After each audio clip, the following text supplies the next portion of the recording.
Kali ini, HaloLearn bakalan kasih Saulearn tips menguasai public speaking. Sebenarnya tujuan public speaking itu apa sih? Tujuan dari public speaking adalah memberikan motivasi bagi para audiens. Sementara bagi pembicara memiliki kepuasan tersendiri ketika audiens antusias dan merasa bersemangat atas informasi yang kita sampaikan. Coba Saulearn bayangkan, satu kalimat yang berkesan memotivasi mereka dan bermanfaat untuk mereka. Tujuan yang tidak kalah penting dari public speaking adalah memberikan informasi yang belum mereka tahu. Bagi kita, informasi tersebut mungkin biasa saja, bahkan menganggap itu tidak penting. Namun, bagi orang lain, informasi tersebut sangat penting, bahkan dapat memberikan perubahan kepada orang lain. Apa yang kita sampaikan dalam public speaking merupakan bentuk persuasif kepada audiens. Kemampuan menarik perhatian dan daya tarik audiens merupakan tujuan utama dari public speaking. Untuk bisa mencapainya, dibutuhkan konsentrasi dan kepandaian dalam menyampaikan pesan secara lisan. Tujuan keempat, menghibur audiens. Public speaking memiliki sasaran audiens dan temanya sendiri. Ada public speaking yang sifatnya disampaikan dengan ringan, ada yang dapat menghibur para audiens, dan juga yang formal. Namun, sekalipun public speaking tersebut formal, kita juga memerlukan kemampuan untuk menyampaikannya dengan memberikan hiburan. Lalu, bagaimana cara meningkatkan public speaking? Pertama, kenali tujuan dan audiens dengan baik. Saat melakukan public speaking, tentunya kita memiliki tujuan tertentu dan berharap apa yang kita sampaikan dapat diterima dengan baik oleh audiens. Oleh karena itu, saat menyusun materi, kita harus tahu terlebih dahulu apa yang menjadi tujuan kita. Kedua, susun poin-poin penting. Kita dapat menyusun materi yang ingin kita sampaikan terlebih dahulu. Mungkin ada banyak hal yang ingin kita sampaikan, tetapi karena keterbatasan waktu, kita harus memilih poin-poin penting dalam materi yang telah kita siapkan. Pilihlah poin-poin penting sebagai bahan panduan kita dan agar pembicaraan tidak melebar kemana-mana. Ketiga, persiapkan alat bantu. Jika memungkinkan, kita bisa menyiapkan alat bantu berupa slide presentasi agar audiens tidak bosan dan mengantuk saat mendengarkan kita. Untuk menampilkan cue card atau gambar yang berisi poin-poin yang akan dibahas. Keempat, kuasai materi dan terus berlatih. Hal terpenting agar kemampuan public speaking menjadi lebih baik adalah kuasai materi dan terus berlatih. Latihan dapat membuat kita menjadi terbiasa dengan isi materi dan sebagai ajang untuk mengoreksi kata-kata saat berbicara. Kita juga bisa meminta bantuan teman untuk mendengarkan dan memberikan komentar pada latihan kita. Kelima, perhatikan aspek nonverbal. Cobalah untuk berlatih seolah-olah kita berada di atas panggung dan berhadapan dengan banyak orang.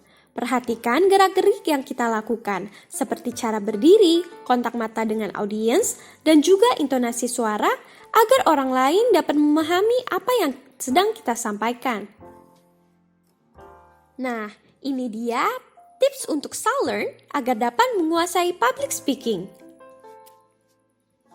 Pertama, percaya diri. Percaya diri merupakan sikap atau keyakinan atas kemampuan diri sendiri. Dengan begitu, saat melakukan sesuatu, kita tidak akan sering merasa cemas. Kita juga akan merasa yakin dengan apa yang akan kita sampaikan. Untuk menciptakan rasa percaya diri, seorang pembicara harus bisa menguasai materi, kemudian mempersiapkan diri sebaik mungkin. Kedua, memiliki cara pandang yang benar.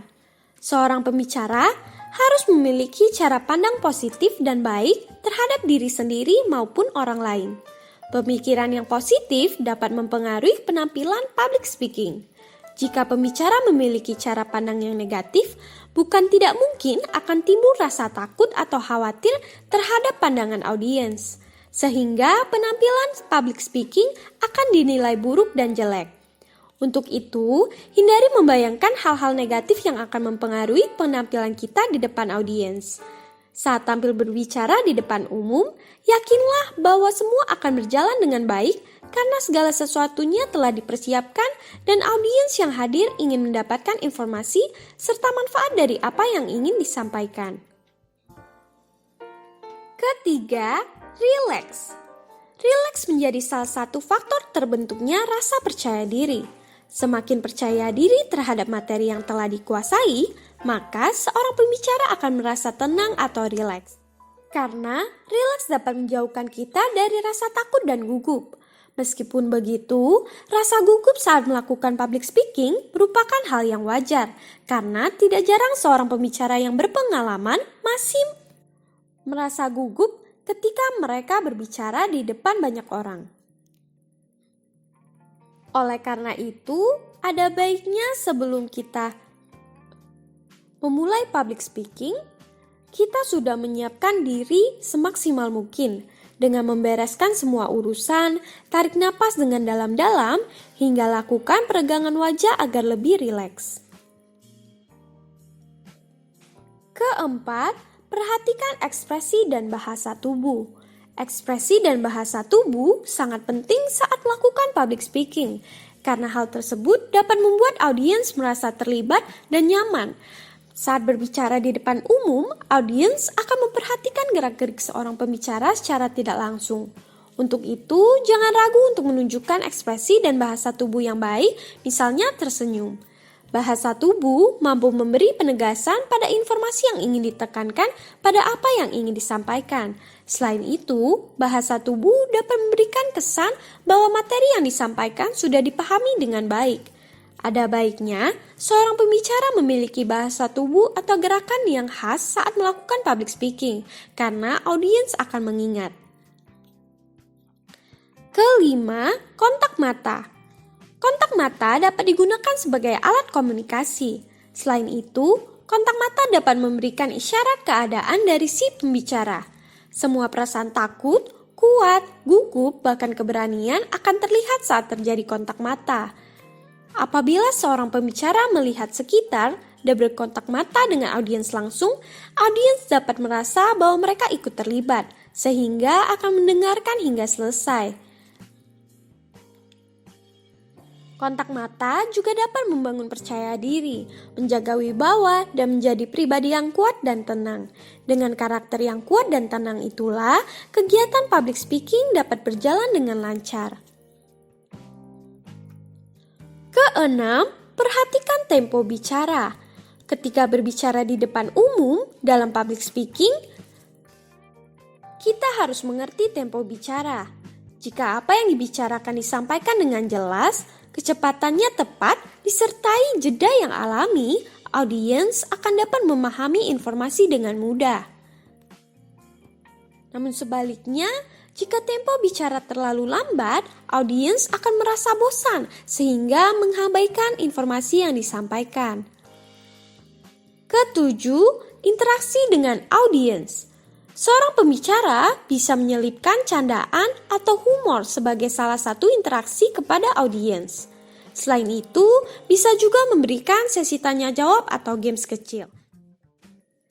Dengan begitu, audiens tidak akan merasa bosan dengan materi yang kita sampaikan.